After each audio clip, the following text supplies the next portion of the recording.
What's up, everybody, and welcome to Five Red Lights. My name is Jesse Denver. With me, as always, Howard Goldberg, and we have an awesome episode coming up. I am stoked to talk about the British Grand Prix. But before that, Howie, how we doing?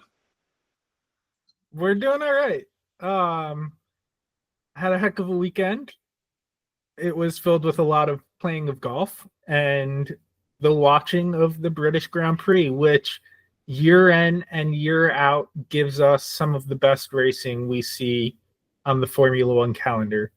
And for the second year in a row, we had changeable conditions. Track went from wet to dry, back to wet, and it made for a great race.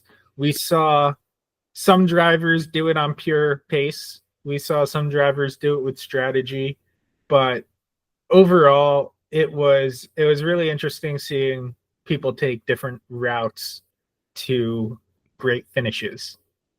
A little bit of luck involved as well, as always when it's a messy weather day on the track. But it was a great day, Formula One, for a number of reasons. First of all, it started off strong with just the broadcast itself. It was a fantastic grid walk. With Hannah Nottingham, Tom Holland. I feel like you don't get celebrities that intensely interested in the actual sport itself, and they're more for the spectacle. And it wasn't just them. There was another guy who was a singer, and I saw him commenting on a couple of social media posts as well. He was super excited. Idris Elba was excited to talk to Martin. It was just a really great pre-game show because everybody there really cared about this race, and it set the tone for the day, I thought. Yeah, absolutely. And I think you mentioned the names, Hannah Waddingham, Tom Holland, and when Hannah saw Martin, she bowed down. I was like, oh my God. But it was really funny. He asked her what she was looking forward to in the race, and she said, hopefully we get Max and Lewis in the wet going wheel to wheel. And he was like, oh, proper F1 fan. Okay. Yep. And it was just like, yeah, he found a good one. It's nice to see the celebrities give him the flowers, recognize what a career he's had outside the car, and how important he is to the sport. I mean, you saw it with the way Lewis said that those guys from Sky needed to be included in the movie if they wanted it to be authentic in any way, which we're not going to get into the authenticity of the movie again, but that was one of the parts that did help it, was having the real voices. And it's underestimated how much that means to sports fans. And seeing absolutely. And seeing that the people that were chosen and allowed access to the grid appreciate the sport and the people involved in it. It's really good to see as a fan, because that's something that I know we complain about a lot. I mean, he talked to Damson Idris, who's one of the stars of the F1 movie. He was like, yeah, I got to get on the track and beat you in Brad Pitt's times, which I enjoyed. But yeah, it just set the tone for the day. That is kind of bullshit that he didn't get a chance, by the way. Yeah, I mean, there must have been some sort of that it's Brad Pitt scheduling. And he just got a chance to drive the car. But yeah, there must have been some sort of scheduling or whatnot. I bet you if you told him that he would have gotten to drive a car, he would have been there. 100%. 100%. But the race itself, let's talk about the race itself, because this was an amazing race. First of all, we can just get this out of the way. McLaren won the race. They continued. It's going to continue to be an amazing two-man race to see who wins this drivers' championship. I don't think we need to talk much about them until the end of this conversation. It's very much to be like Hamilton Rosberg for those couple of years. Yes. So we don't need to spend any time really on McLaren. They are amazing. We get it. I love McLaren. I'm enjoying this season thoroughly. But they are not the story today. The story, there was a couple of main things that we need to discuss. I think there were two big stories. One obviously bigger than the other. Yes. The smaller story was the weather. And if we're on the same page here, yeah. The smaller story was the weather. And well, I just meant specifically in terms of drivers. But yeah, the weather definitely was a big factor and the big story of the day. Yes. So the weather, a huge role in the story in this race. Verstappen starts out on pole. Then you go Piastri, Lando, George. You get the two Ferraris. Kimi, Ollie Bierman had a good qualifying run, but he had a 10th place grid penalty. Nando, and then Pierre Gasly. And you know, the big names that we care about for this race were not in the top 10 in qualifying. They weren't even anywhere close. And not even close. And we're talking about the one that we need to talk about. They were closer to 25 than they were to 10. Yes. And one we need to talk about before anybody else is the man of the weekend, Nico Hülkenberg. Nico Hülkenberg.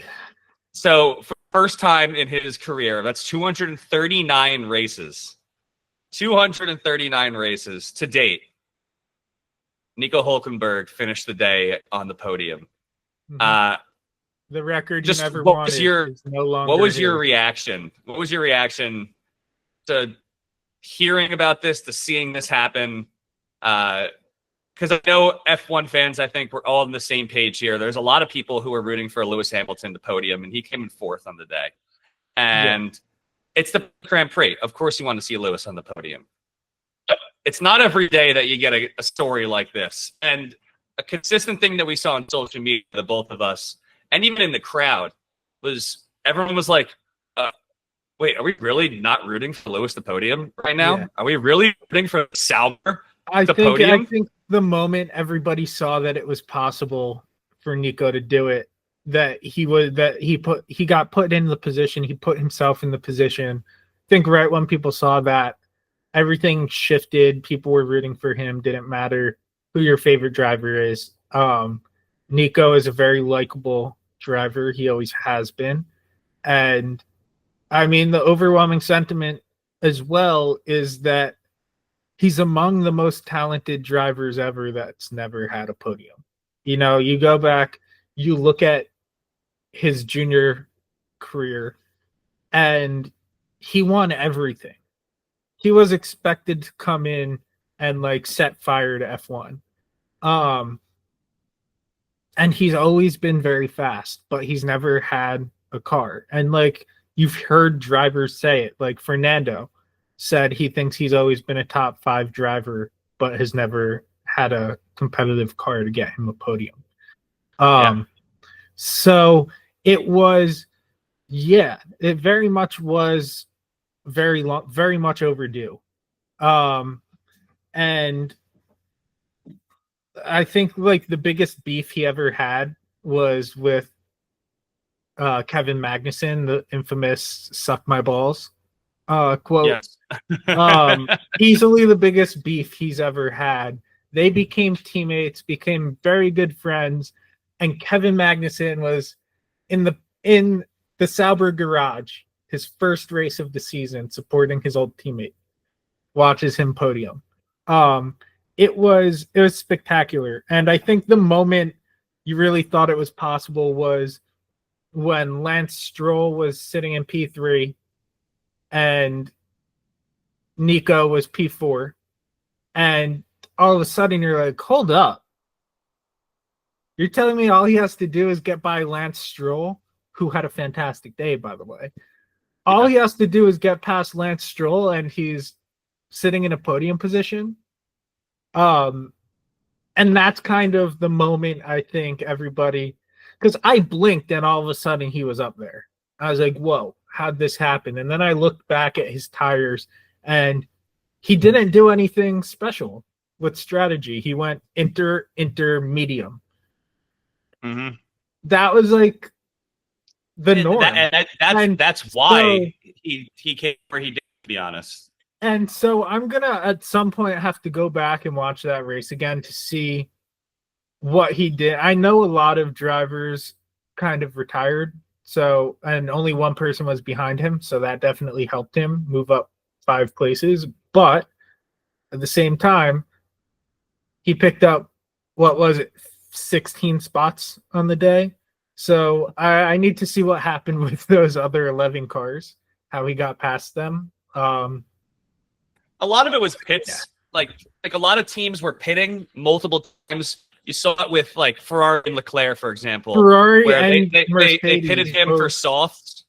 Yeah, multiple teams would be pitting in a rare dry spell. Like, so at the beginning of the race, I think they started on inters, and then most teams did, and then a couple of, like, I'd say maybe like half or a little less than half of the teams swapped in for some sort of slick tire, whether it be soft, medium, or hard, to try and get in some fast laps before the rain came. And then lap 15 or 16, it started downpouring, and there was another pit stop. And then they would go on these inners for a while, and a lot of these inners wore out by like in the late 30s, early 40s.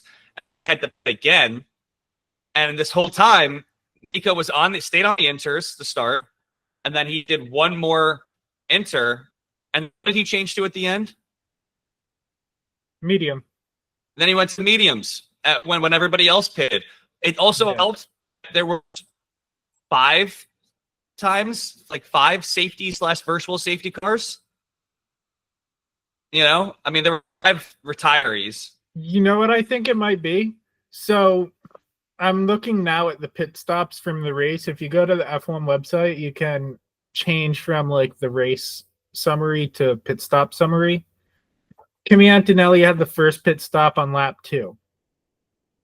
The one thing I wanted to mention in this episode, I wanted to talk about Lance Stroll, because he did a phenomenal job executing, and Aston Martin had a master stroke of strategy with this. He stopped on lap 6, put on a soft tire as the track was drying. He only had that tire on for 4 laps, so it wasn't enough for it to degrade. So he was able to full push. He got past. I'm on the page now. He got past a lot of the field. They were all on inters. He was on softs on a drying track. It was like, you know, stealing candy from a baby. Who moved Lance? Who moved the Lance? Lance Stroll. He was just cutting through the field. The next stop, the third stop, was Nico Hülkenberg. He stopped on lap 9, took the inters off that were getting chewed up by the drying track, put fresh inters on. Kimi came back in, did the same thing. Then Lance came in on lap 10, took his softs off, put inters on. And so they were able to make up time in clean air on fresh inters as it was, you know, starting to come down a little more, while everybody else in the field had to pit. So the only cars that were able to come out ahead of them were the 2 McLarens. They were the only 2 with the buffer. So that is where they kind of made up their time. And it was kind of remarkable to watch it play out. It's so interesting. Yeah, he only had 2 stops he did 2 stops. Yeah, he did it. Nico stopped on lap 9. He started on inters. Why did he go from inter? Because with the track drying, the inters got so shredded up. The tread wore down to the point where when it started raining harder, they needed a tread there to be able to grab the track and push the water away. So then they basically go like, all right, we're gonna swap these. We're gonna swap Inter for other Inters, take it easy on these tires. And the rain's coming in like 6 laps. And going to be good to go. And he just rode it for 30 I mean, because the rest of the field pitted by lap 12. So like, except for Esteban, he pitted on 18. So they just timed it perfectly. He obviously did his thing early on in the race with the start, made up a few positions there, put himself in position to take advantage. There's something to be said too about their position in the standings, and their attitude has to just be, what's the worst that can happen here? Like, we're already like a bottom team. Now they're a midfield team. Yeah, now they're firmly in the midfield. Now they're just looking to take momentum into the Audi project. You know, it's going to be a lot of the same people, and let's go in with a full head of steam. You know, we're capable of taking points in Formula One. Let's bring that energy to the new project. They're just sitting there. It's lap 9. They're like, all right, let's pit. And the whole race and the rest of the season, they have this. They have to have this attitude of like, all right, like, what's the worst that can happen here? Like, we lose. Oh no! Like, let's just go and like take risks and be aggressive. Balls to the wall. Yeah, exactly. And these bottom teams should have this sort of, mentality. Listen, the weather is why Nico came third. That is the overarching reason, because it caused the situation. It's what gave the opportunity, and they reacted both hands. Yeah, and they reacted accordingly, which kudos to them.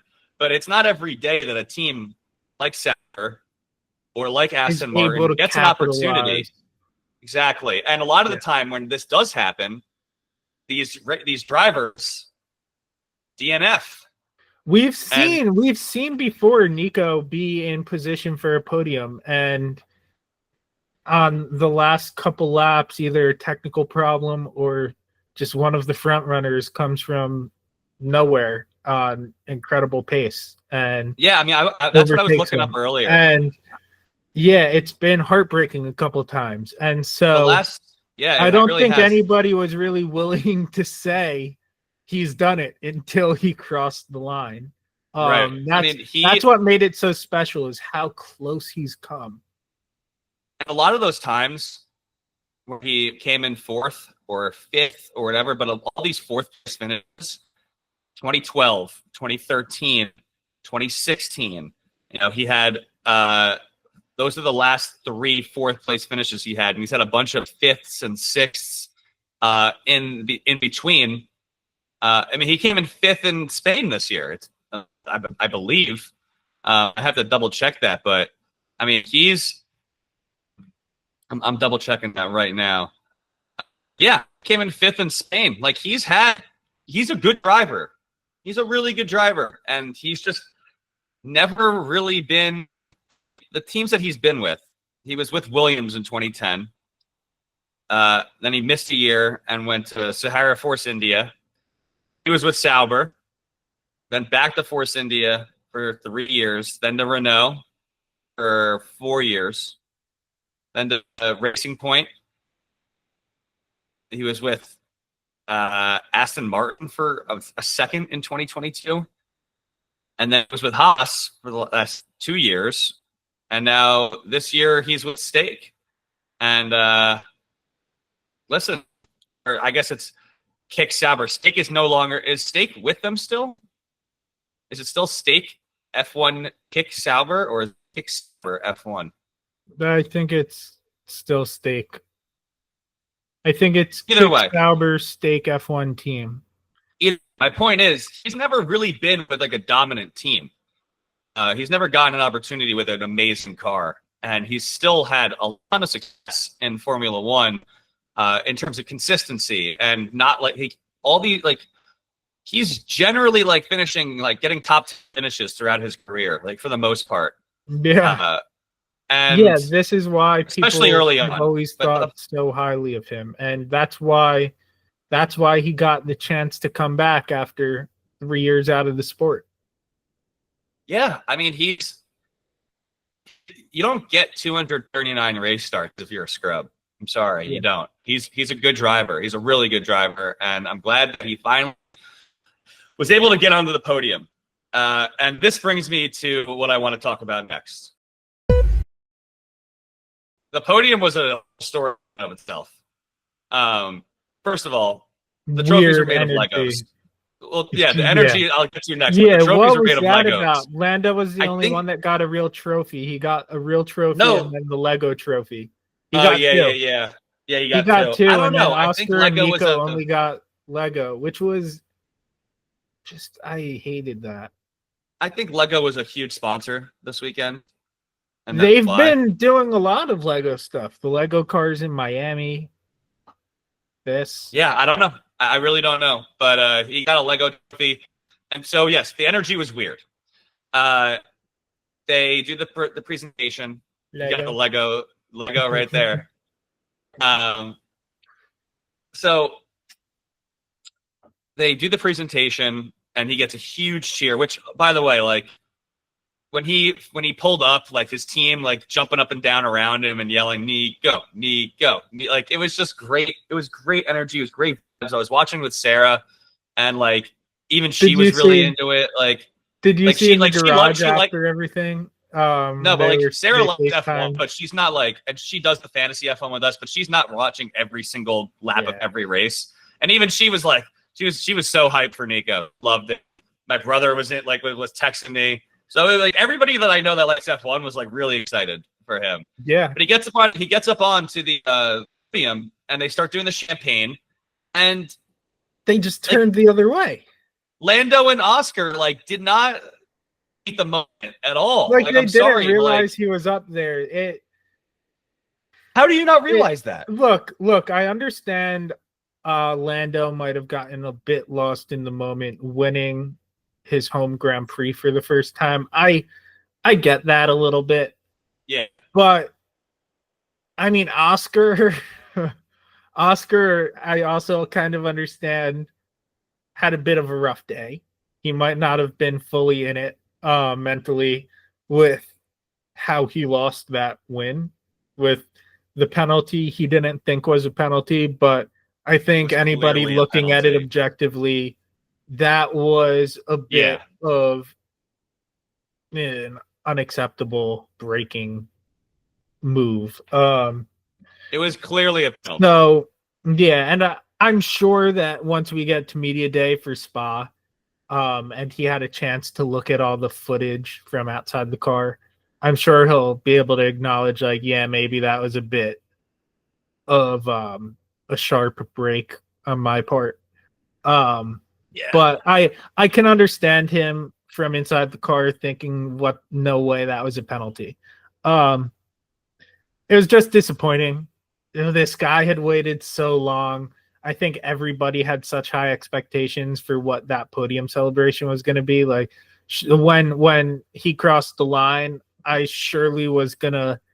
like, surely they're going to like be dumping champagne on this guy's head up there. Like, this is going to be amazing. Like, it's going to be a photo for the ages.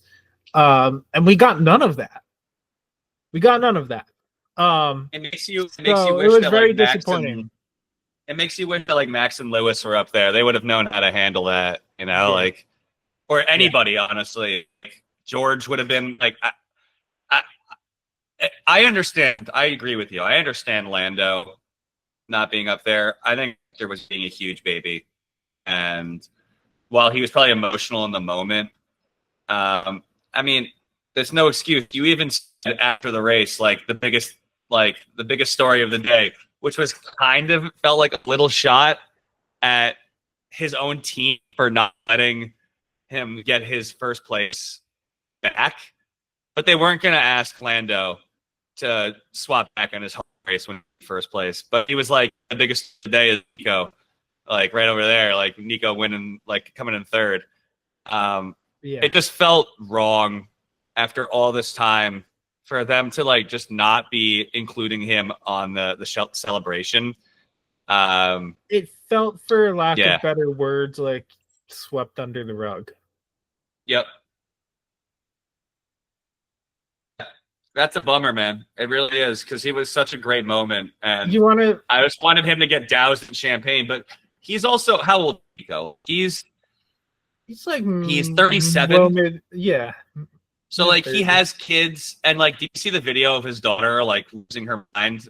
Yeah, no, that's what I was gonna say before. Once after the podium, they were back in the garage. You know how they all go down to the garage, they take pictures with the whole team and like the board that says like P3 or whatever, the trophy.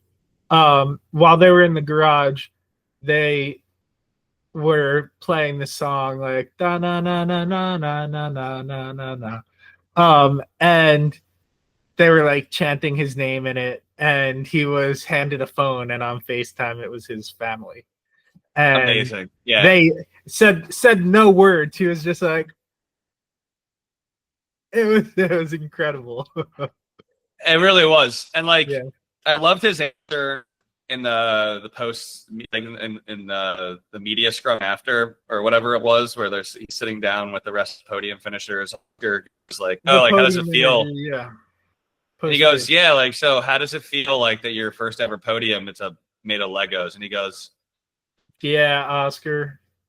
Yeah, like my daughter's like loves Legos, so it's gonna be great. Like he took that can in play stride. with it together. Yeah, that was Oscar. Was kind of like, my day is shit. I'm just gonna kind of vent and take it out because I can't say why my day was shit, or I'll get fined. Yeah, it was. But like, dude, you make enough money. Shit. Yeah, like, just come on. keep your mouth shut. Yeah. No. Like, you make so much money. Take the fine.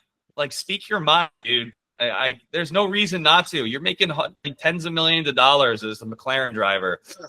You should absolutely, if you're pissed off, why not? I mean, it's one thing to be a professional, but like, part of me also like likes the drama, and wouldn't mind Oscar being like, yeah, I thought it was bullshit, but at the same time, it say something about his professionalism that he did keep his mouth shut. It's a little fine line that I like to tell, right? I want them to be professional, but also at the time, a little drama. You know what I mean? Yeah. All right. So great day for Nico. Yeah. But not the only one who had a great day. No, Lance Stroll, which we covered, I think, pretty sufficiently. You mentioned him. No, I think I covered that pretty sufficiently. Yeah. Kind of walked through how he got where he was. Rough day for a handful of people. The rookies. Yes. The rookies hate to see a wet Silverstone coming. Which was surprising because Kimi won in the wet at Silverstone for his first F2 win last year. But the rookies, 5 of them DNF'd. 5 of who we consider the rookies. I lump Colapinto in with them. Colapinto didn't even start, by the way. Yeah, that was bizarre. Sidebar. No, I'm going to finish the thought, then we'll go back to that because that's going to be a conversation. 5 rookies DNF'd, and they occupied the 20th through 16th positions. And then Ollie was the only one who finished the race. He finished P11. Which, fair play to him coming through from P18, but also 5 cars in front of him DNF'd. So, or P20. Yeah, no, I think P18. Something like that, yeah. I think he had a lot of help. Started 19.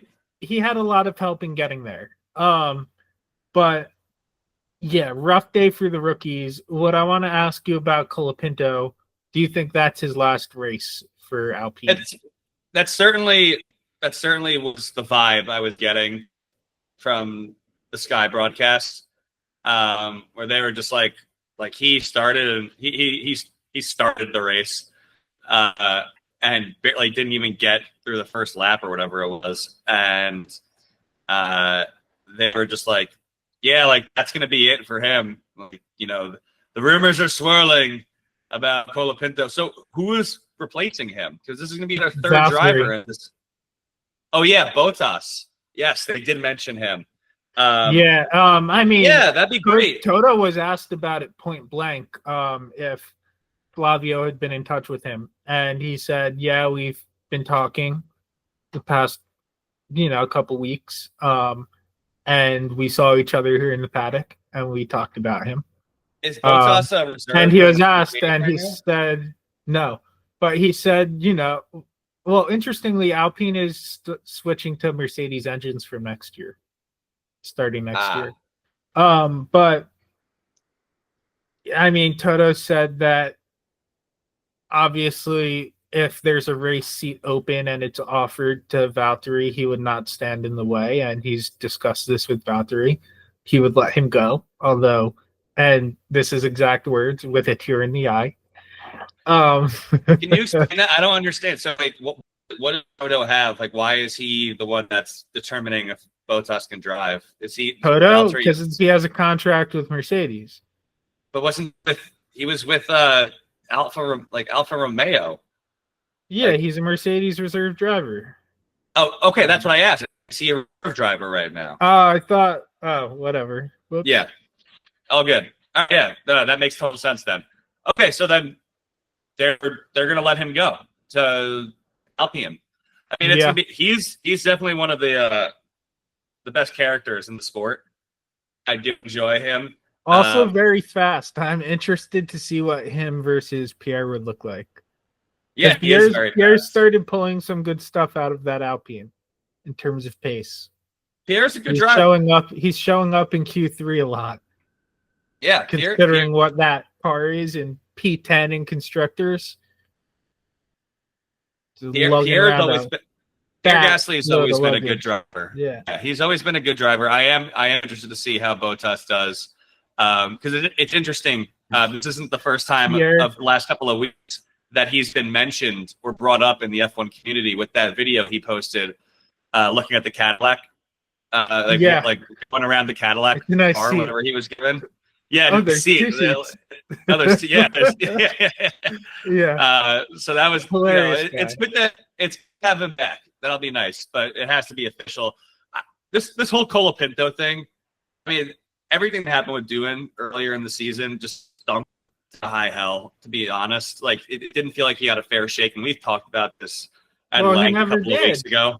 It was he didn't get a fair last year. He never did. Yeah, and Colapinto comes in, and he has done absolutely nothing since he's gotten that seat. He's arguably done worse because Doohan, I think you could say at least he was gradually getting better. You know? Colapinto, it's been just okay week, horrible week, horrible week, okay week, horrible week. There's been no rhythm to it. Yep. But what I was gonna say is gonna make a joke about Pierre Gasly and the Alpine about what he's able to do. It's like when Obadiah Stane says to that random scientist, Tony Stark built this in a cage with a box of scraps. That's what it's like watching Pierre Gasly bring this Alpine into Q3 somewhat regularly. I feel like he's done it like 2 or 3 times in the last 5 races, which is remarkable considering they're sitting last in the constructors. It really is. And he's just been, I think it's been how many, I'm looking this up. I want to see how many weeks in a row it's been where he's been like pretty consistent. I mean, he's just a solid driver, dude. Yeah, I've always he has been all of their points. Yeah, he has England 19 points. P6, England P6, Austria P13, Spain P15, Spain P8, Canada P15. But let's see, qualifying in Spain, he qualified 8th. In Canada, he qualified 20th. but he moved up to 15th. So that was, I mean, listen, he's not in a car, but two of the last 4 weeks he's gotten in the points in the worst car on the grid. Austria, he qualified 10th, so that's another Q3. And then England, he qualified 10th. So that's 3 Q3s in 4 races in the worst car on the grid. So like what he's doing is really, really impressive.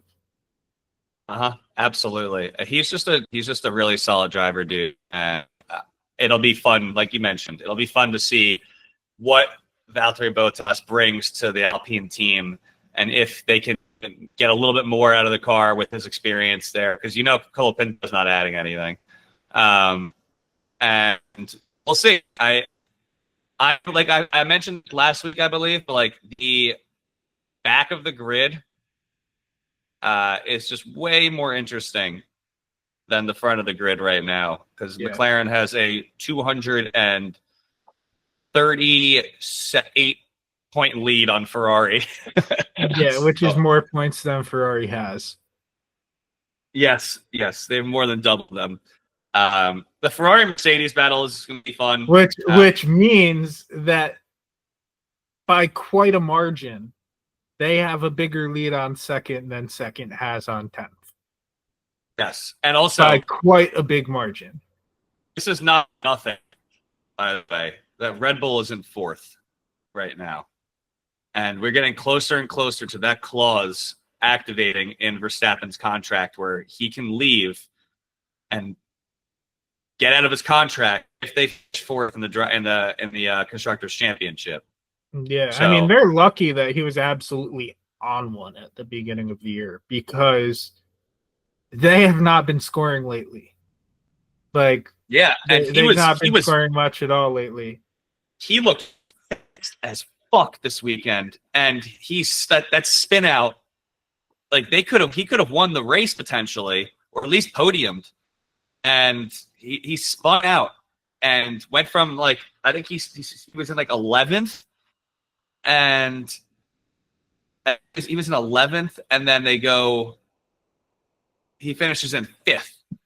So he had a ton of overtakes to get back up there, but he passed Bierman, George, Nando, Albon, Stroll, Gasly, to get back up into the top 5. He's best in the sport. It's just he doesn't have the car right now. Yeah. Him and Mercedes would be pretty frightening. Yeah. Which is a good transition, because I want to talk about Mercedes real quick. What happened to George in this race? Because he was near the end of the race. He was in I think I know the answer to this question, but I want to know what you think. He was in 4th, I believe, and was gaining on Nico, and he pitted at lap 38, and I think his tires just died on him. But he was looking really, like, the Mercedes was looking fast for a stretch there, where George was climbing up the standings there, and his tires, I guess, just died, and he pitted, and he wasn't able to recover. But not even did he come in 10th or 11th? He came in 10th, so he came in 10th, but like with Nico, with Kimi DNFing and George, this was just a very disappointing weekend for Mercedes. It definitely was. There's no way around that. I have no idea what happened. Yeah, it was really bizarre. Wasn't George one of the cars that came in at the beginning of the race? Wasn't it like George and Charles came in for slicks at the end of the formation lap, which I think pushed him way down the field? No, then Kimi came in on lap. That was Kimi. Kimi came in on lap 2. Then he changed tires again on lap 9. No, I'm not talking about lap 2. George came in. I'm not talking about lap 2. I'm talking about at the end of the formation lap, and there were 2 empty spots on the grid. I'm pretty sure that was Charles and George. Where did George qualify? He qualified 4th. It was Yes, it was yes. fourth and sixth. Yeah, I think he start in the pit lane. And I think if I had to guess, that probably had a big part in why he ended up where he was. I mean, Charles Leclerc also had a pretty disappointing day, didn't he? They were on plan E at that point, or like J, plan J. Like that was not in their plans at all. Leclerc the only had a difference is he was able day. to do a little bit of damage control, and Charles never was able to. He ended up in 14th. It was a terrible idea. Did Charles also do that hit in the formation lap? Yeah. Okay, because then he doesn't pitted again in lap 10. It doesn't officially count as a pit stop because it was before the green flag dropped. He started down in like 14th or 15th, and he never made it back up. Who, Charles? He pitted up, yeah, like he pitted in lap 10 because, like, they ended up starting 19th and 20th because they had to start in the pit lane. So once all the other cars passed, they were able to release. Right. And it was a disaster from. That's just a terrible. That's just really bad from Ferrari and Mercedes right there. They put themselves in an impossible position in this race. I don't know if that's on like the weather team or just like, is that on Toto, on the driver? I don't know, or I don't know. Or like Vassar, really I don't know who that's on those teams, but I really don't, because they got it right with Lewis. Ferrari did. He ended up P4. So I really don't know. I think that could be a situation where maybe Lewis was just super defiant in saying, no, absolutely not. I know this circuit. I know what I need to drive here. You don't know unless you're really inside the team. Yeah. No, it's all speculation from us. Yeah. Of course. But yeah, it's just interesting to think about like what the decision-making process was for these teams and why they decided to. I mean, it just feels like it's kind of unacceptable to have you qualify so high up and you're starting in 19th and 20th because of poor decision making, poor planning. That's all I can assume it was. If that's how things went down, you're giving up 15 places to start the race. It's pretty brutal. Well, theoretically, they thought they were going to save themselves 20 seconds. The track just wasn't dry enough. It was wet, anyway, which Charles had to deal with. Another water-related message from our boy Charles. Just can't get away from it. This time, water got into his helmet and splashed him in the eyes as he was going through Maggots and Beckett's, which is like the highest speed part, one of the highest speed change of directions on the circuit, on the calendar.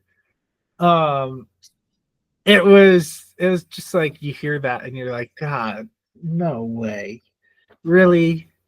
As he's driving around in like 14th, 15th place, and yeah, it was rough day for Chucky. Indeed. But good for Lewis getting into the fourth. Like we said earlier, I couldn't believe that I was rooting against him to not podium. Yeah. At the British Grand Prix, but it was just too story. A lot of our fellow friends on threads felt the same way. They couldn't believe what they were feeling. It's crazy. Like I saw a picture of a woman, she like was wearing her Ferrari stuff, but she had like the kick Sauber like little Lego car, which I thought was really funny. And she was like, "Yeah, like I don't know, like I can't believe it. I can't believe I'm rooting for Hülkenberg or whatever it was." That made me laugh. But yeah, I mean, I think this was the most entertaining race. Maybe not in terms of like overtakes or whatever, but like there was just so much chaos, a ton of super interesting strategy decisions, and it was a great 4th of July weekend of racing in Formula One, and I'm glad that it turned out the way it did. Glad it turned out the way it did. Absolutely, me too. So next up, do you have any final thoughts on Silverstone? No, none. All right. Can't wait for next year. Yes. Let's not fast forward too far because we have Belgium now at Spa. So we don't need to do too much on this. We can do like a little preview episode. Max Verstappen triumphant comeback. Yes. That's my prediction. I think Max might actually win this thing. This is where he crashed last year, right? I honestly don't remember. I just remember this is where Max went from like 14th to 1st in 5 laps. It was ridiculous. This track is awesome. So we have one of the old greats, and it's the last time that we're here on an annual basis for now.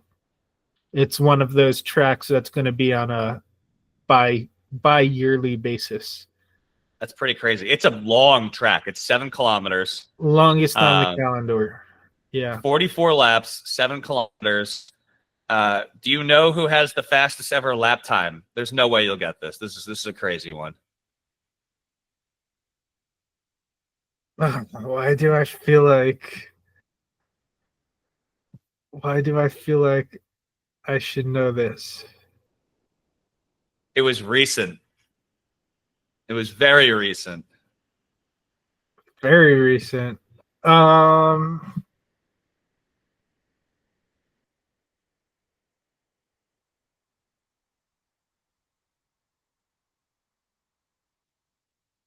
Anything? I know Charles had a pole there recently. Oh no, but it's race lap. It's race lap, not qualifying lap. Oh, it's definitely K-Mag or something. No, I do like that guess, but no, it is Sergio Perez last year. Why was I was gonna say that, but I thought that was too obvious when you said I would never get it. It's a Red Bull last year. I mean, with a 144.7. That car is always hooked up there.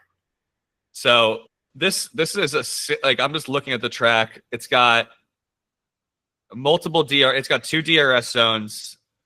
Turn 1 is a hairpin. And then you have that's not a hairpin. You've got not a hairpin at turn 8, but like it's a pretty serious, like tight turn. And it looks like there's just a ton of overtaking zones here on the backside of the track. No. With these turns, overtaking is into 18, 1, and 5. Sometimes into 8. But I was thinking really, no, because at the back it gets pretty tight, and it's not necessarily the easiest to stay close to somebody back there. Just the acceleration and everything. Yeah. I mean, the 18-19. The 18-19 turn right there. There's a like that definitely. And 10-11 is like an incredibly fast corner. That's like almost flat out. So like you're not breaking much into there. 12 is a lot quicker. You're not breaking much into 12. Quicker than you think it is. Same with 14 and 15. So yeah, those are more sweeping than you expect. When I'm looking at this, there's just a ton of. I know it's not DRS in Sector 3 at all, but that's a long. That's a long slipstream. That's why I said 18 is one of the overtaking zones. You want to be on the outside of 18. It gives you the inside of 19. With 10 and 11, when I said that before, it was more like 10 and 11, and then like 16 and 17. Obviously 18 and 19 with that braking zone right there before the DRS, but it just with how long that is and how much speed they can pick up, Yeah. I could absolutely see overtaking happening there. No, it is. That's one of the spots. It's a long track, and there's a lot of straight line speed areas, it looks like, and it should be a very exciting race. But it's also not until July 25th or 27th, Yes. excuse me. So until then, we watch the Tour de France. And baseball. That's right. All right. I mean, I'm not going to ask we for had any a good predictions shootout right now. in France. I'm not going to ask for any predictions right now. I'm not going to ask for any thoughts about Belgium. Just wanted to talk about the track real quick and looking forward to Spa. Any final thoughts on this episode? Anything you want to bring up? No, next week we'll tell you guys what we think of Superman. Yeah.